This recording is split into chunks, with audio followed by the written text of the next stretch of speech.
In front of me is VIVO V40 Lite, and today I would like to show you how you can turn on or off easy mode.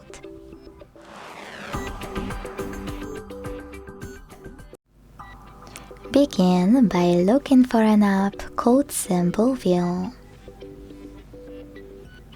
This one. When you find it, click on it and tap on Try It Now at the bottom. Then wait.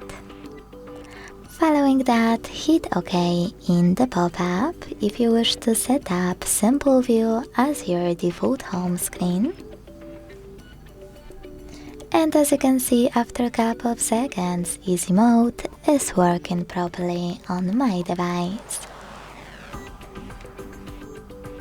If you want to go back to your default home screen style and exit Simple View completely, you need to choose Settings, click on Exit Simple View, and wait.